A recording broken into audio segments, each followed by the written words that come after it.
វីដេអូនេះគឺជាវីដេអូដែលបង្កើតឡើងដោយ AI ដែលខ្ញុំទៅសេ prompt ចេញពី text prompt from text បង្កើតជារូបភាពបន្ទាប់មករូបភាពបង្កើតទៅជាវីដេអូអញ្ចឹងជំហានដំបូងខ្ញុំបើក ChatGPT ដើម្បីឲ្យវាជួយពិពណ៌នាអំពីរូបភាពដែលខ្ញុំឲ្យវាចង់សង្ខេបឲ្យខ្ញុំអញ្ចឹងណាបន្ទាប់មកខ្ញុំ copy អ្វីដែលវាសង្ខេបហ្នឹងយកទៅផាសនៅក្នុង link របស់ AI tool មួយគឺឈ្មោះថា Artlist អញ្ចឹងយើងចូលទៅក្នុង software របស់ Artlist ហ្នឹងមក website ហ្នឹងយើងចូល link ហ្នឹងមកអញ្ចឹងបើបងប្អូនអត់ទាន់ sign in មកសម្រាប់ account របស់ខ្ញុំគឺខ្ញុំបាន sign in រួចហើយអញ្ចឹងយើងចូលកន្លែង AI image and video new មកបន្ទាប់មកយើងជ្រើសរើសទំហំដែលយើងចង់ឲ្យវាបង្កើតជារូបភាពហ្នឹងអញ្ចឹងខ្ញុំផាសអ្វីដែលខ្ញុំបាន copy ចេញពី ChatGPT មកហ្នឹងអញ្ចឹងយើងចុច generate for free ដើម្បីឲ្យ Artlist ហ្នឹងគាត់បង្កើតជារូបភាពឲ្យយើងអញ្ចឹងណាអញ្ចឹងកន្លែងនេះយើងរងចាំតែបន្តិចទេវា process ហ្នឹងគឺរៀងលឿនដែរទេ generate ជារូបភាពហ្នឹងហើយនេះជាវីដេអូដែលខ្ញុំធ្វើក្នុង website Artlist ហ្នឹងដែរហើយសិតតែរូបភាពនេះអីគឺរូបភាពដែលខ្ញុំទើបតែ generate ឥឡូវរូបភាពយើង copy prompt ដាក់មកមិញហ្នឹងគឺវា generate មកហើយគឺមានទម្រង់ស្អាតមែនតើមាន color មានពណ៌មានទេសភាពពណ៌បៃតងខៀវខ្ចីហ្មងអញ្ចឹងយើង download រូបភាពឥឡូវយើងធ្វើការ download មក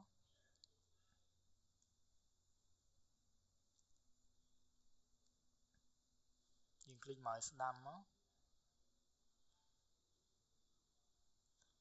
ហើយយើងយកពាក្យ save as ដាក់ទីតាំងដែលយើងចង់ save អញ្ចឹងទៅនេះគឺជំហានទី2មិនន័យថាជំហានទី1យើងទៅ copy prompt ពី ChatGPT ជំហានទី2យើង generate រូបភាពឥឡូវចូលដល់ជំហានទី3យើងចូលទៅក្នុង Hailu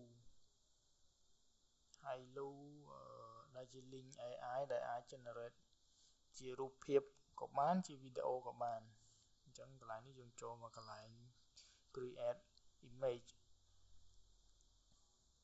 នេះជាវីដេអូដែលខ្ញុំបានបង្កើតតាមរយៈ Hailu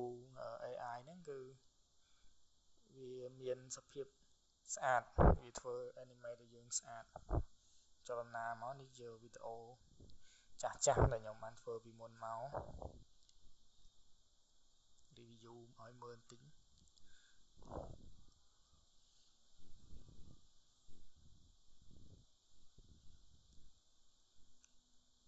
តោះឥឡូវយើងទៅធ្វើការ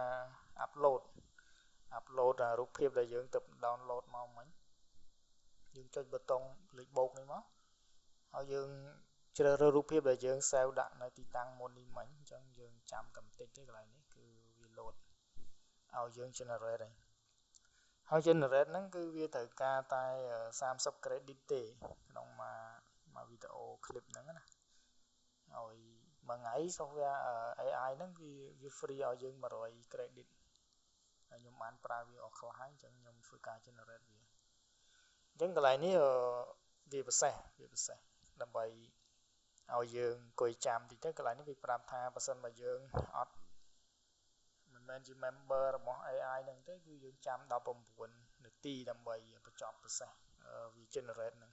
ប៉ុន្តែបើយើង subscribe ទៅចាំអាចលឿនឥឡូវកន្លែង19នាទីហ្នឹងខ្ញុំបានអង្គុយរងចាំវាហើយអញ្ចឹងឥឡូវដល់កន្លែងដែលវា process ជាវីដេអូគឺចេញជាភាគរយម្ដងហើយភាគរយហ្នឹងវាអាចលឿនជាងអ្វីដែលយើងអង្គុយចាំ19នាទីមិញហ្នឹង ចឹងឥឡូវនេះគឺយើងចិត្តចប់ហើយ generate បានអូចប់ល្មមឥឡូវអញ្ចឹងយើងមើល clip នឹងមើលគឺស្អាតមិនដែរគឺវាមានចលនាបានន័យថាមាន animation ស្អាត